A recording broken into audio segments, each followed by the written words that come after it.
Welcome back to Real Life Recaps. Please like, comment, and subscribe to my channel. Hello, everyone. Today I have two stories for y'all. The first story was posted by Sad Edition 2619. Am I the a-hole for refusing to speak to my sister after she tried to fix my disabled son behind my back? I, 38 female, have a son, Leo, 5 male, who has a rare neurological disorder. Leo is nonverbal, has difficulty with motor skills, and has developmental delays. Despite these challenges, Leo is an incredibly happy child, always smiling and enjoying the world in his own unique way. I've always loved him for who he is, and I've built my life around making sure he has everything he needs to thrive. My sister, Alice, 42, has always been one of those people who think she knows best about everything.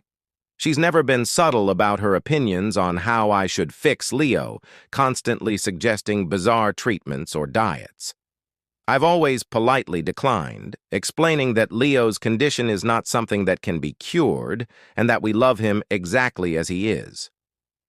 Recently, Alice offered to take Leo for the weekend so my husband and I could have some time to ourselves. I was hesitant, but thought maybe she was trying to bond with her nephew, so I agreed. 2 days later, I went to pick him up, and Alice seemed weirdly upbeat. I went inside and noticed Leo wasn't in his usual happy mood. He was lethargic and seemed unwell. I asked Alice what happened, and she just smiled and said, "Oh, I took matters into my own hands. You can thank me later." Confused, I pressed her for more details, and that's when she casually mentioned that she took Leo to a specialist she found online.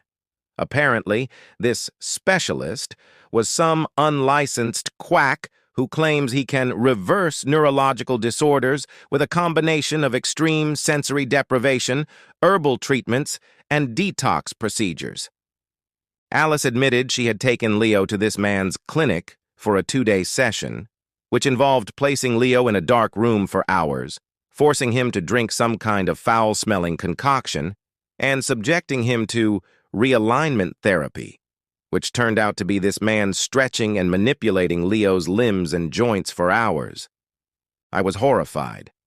I demanded to know why she would do something so reckless and dangerous. Alice just shrugged and said she was tired of seeing me enable Leo's condition and that she was only trying to help. She then had the audacity to say, "At least I'm doing something instead of coddling him like you do." I immediately took Leo to the hospital. He was severely dehydrated, and the doctors were furious when they heard what happened. They said the treatments Alice subjected him to were abusive and potentially life-threatening. Leo had to stay in the hospital for observation. I was livid. I confronted Alice, telling her she was never to come near my son again. She had the nerve to call me ungrateful, saying she sacrificed her time and money to fix Leo, and that I was too emotional to see the bigger picture. The family has now taken sides. My parents and some relatives are calling me cruel and saying Alice did her best and that I'm overreacting. They're saying I should forgive her because she was just trying to help in her own way. My husband is furious and wants to cut off everyone who's siding with Alice. He also wants to file a police report for child abuse. Alice is playing the victim, posting on social media about how I'm unreasonable and preventing Leo from getting the treatment he needs. She's garnered a ton of sympathy from her friends who have no idea what really happened. I've blocked her on everything, but now people are calling me cold-hearted and dramatic for wanting to go no contact with my own sister. Am I the a-hole for refusing to forgive my sister after she tried to fix my disabled son behind my back and endangered his life? And now on to the comments. Comment 1. I agree with your husband on filing a police report and cutting everyone out of your life who is on her side. That's such a violation and harmful to your child. You need to not care what others think of you and your family and cut them out. Comment 2. OP should definitely consider a Facebook reply saying her sister lied to her and took him to unscientific treatments without permission and caused severe pain and dehydration. Comment 3. that she caused him harm to the extent he had to be hospitalized, and that the hospital doctors were clear the treatment sister put him through was abusive and harmful to him. That it's ridiculous she hasn't even felt any remorse for traumatizing and hospitalizing your child, that she's still trying to claim she was helping him, that in case anyone wants to know, the police are treating this as child abuse and will be taking action. So be warned, anyone who tries to defend her abusing a 5-year-old vulnerable child, that you will cut them all out of your life instantly, and that includes family, and you will take legal action against each who tries to harass you. That sister is a danger and is a bad person who would rather watch a child be tortured than have to admit someone in her family is disabled. That she disgusts you and is the lowest type of life form, and you will be backing the police to take the most action they can against her. They have also reported her to Child Protective Services Social Services, as well as it's clear she's a danger to anyone vulnerable. That you no longer have a sister, she is dead to you. Comment 4. That was my first thought. Doctors are mandated reporters, so it may not matter whether or not OP and her husband decide to press charges because it might be out of their hands. There is nothing wrong with OP's son, and there was nothing to fix.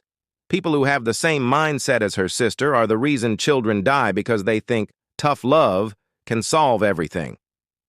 Are there plenty of parents out there with children with horrible behavioral problems who choose to say, well, kids are kids, and do nothing about their behavior? Absolutely.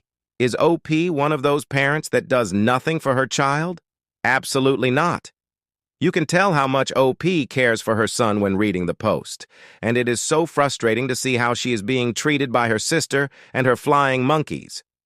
Her sister could have killed OP's son due to her stupidity, but everyone wants to coddle her because she was doing what she thought was best. Well, her best made her nephew severely ill. What makes it worse is that he's nonverbal, so he doesn't even have the ability to speak up for himself, and the person who should have been protecting him was the one who put him in the dangerous situation in the first place. I do hope that once all is said and done, everyone is able to hear the full story of what OP's sister actually did without her playing the victim. I wonder how many people are still going to be willing to support her once the truth comes out. This is a new post, and I'll update here if or when there is one. But what do you think about this story? What would your feelings be on this matter? And now on to the second story posted by No Alternative 3280. Am I the a-hole for playing whale mating calls to drown out my neighbor's very loud nightly activities? So, I, 45 male, live in an apartment complex where the walls are basically made of tissue paper. My neighbor, 27 female, let's call her Tanya, has a very active love life. And by active, I mean every single night at 10 p.m., she and her partner engage in some of the loudest, most over-the-top stuff you can imagine. I'm talking screaming, moaning, thumping, and bed frame squeaking. It's not just occasional, it's a ritual, like clockwork every single day. Now, I'm no prude. People are free to live their lives, but this noise is so intense that it drowns out my TV, music, and noise-canceling headphones. I've tried knocking on the wall, leaving notes, and even politely mentioning it in passing, but Tanya just laughs it off like it's no big deal. "We're just having fun," she says. "Yeah, okay, but do you need to announce it to the world?" After weeks of this, I decided enough was enough. But instead of going to the landlord, I decided to fight noise with noise. I went online and found a playlist of whale mating calls and hooked up my speakers right next to the wall we share. As soon as their sex begins, I start blasting these deep, haunting whale sounds at full volume. The moaning and thumping are still there, but now it's accompanied by the eerie whale sounds. Honestly, it's kind of a surreal experience. I even grew to find these sounds relaxing. The moaning and screaming in the background doesn't bother me that much anymore. I fall asleep easily.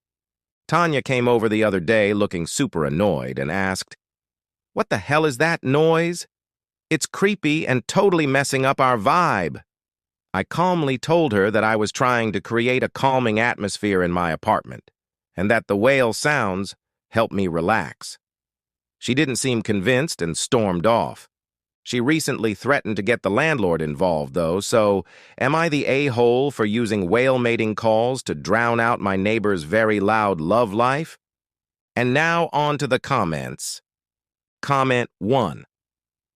Not the a-hole, but you shouldn't let her beat you talking to the landlord. She'll probably have already made up a ton of stories to make you seem less credible. Go talk to your landlord. Comments 2. I second this. Tell your landlord, but keep on playing the soothing whale songs as well. Funny and not the a-hole. Comment 3. He's been rather restrained with the whale sounds. I would have gone with bagpipes. Update. She came over, and I expected anything but this, to be honest. She said that she won't be involving the landlord anymore since she started to like the whale sounds. Apparently, I accidentally conditioned her and her boyfriend to get turned on by whalemate calls by playing them every time they were having sex.